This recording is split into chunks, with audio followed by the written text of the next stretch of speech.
Now, a jury has been showing graphic video footage of the moment a Metropolitan Police was shot dead in a custody cell. Sergeant Matt Ratana, who was 54, died from a single gunshot wound to the chest in the incident in 2020, while Louis de Zoysa denies murder. Well, the trial's taking place at Northampton Crown Court. Our correspondent Julian Druker is there for us. Good evening to you, Julian. So what have the prosecution been saying today?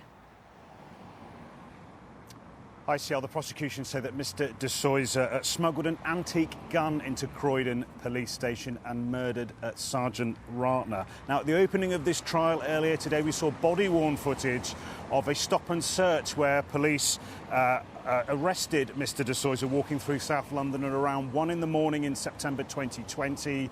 There had been a number of burglaries in the area. Police found cannabis on him and 7 rounds of ammunition, but they didn't find a revolver. The prosecution think it may have been hidden under his armpit, so he was taken to Croydon police station. This is where Sergeant Ratana became involved, and jurors were warned about what they were just about to see on their screens in court. Now, the CCTV showed Mr de Zoysa in a holding cell, and in that footage he could be heard saying to one of the officers, "This is it, please leave." Sergeant Ratana comes into the room and asks him to stand up, and as Mr de Zoysa stands, he appears to shoot Sergeant Ratana, who then collapses to the floor.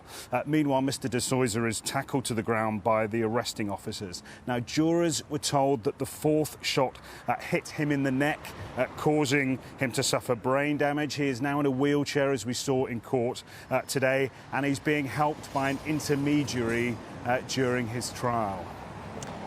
OK, Julian, and what is his defence then? Yeah, Mr de Zoysa's lawyer told the court that his client has an autistic spectrum disorder. It was diagnosed when he was 13, he said. He said his client accepted that he fired the gun and that 2 of the bullets hit the sergeant, but he says he didn't mean it or want it to happen. He is not guilty of murder, he says, but he had what he called an autistic meltdown, which caused him to fire the gun. Now, throughout the proceedings today, Sergeant Ratana's partner was in court. She's the woman you can see with the blonde hair just there. She left court free, though, just before that really harrowing CCTV footage was played. The trial will continue here tomorrow. OK, Julian from Northampton Crown Court, thank you.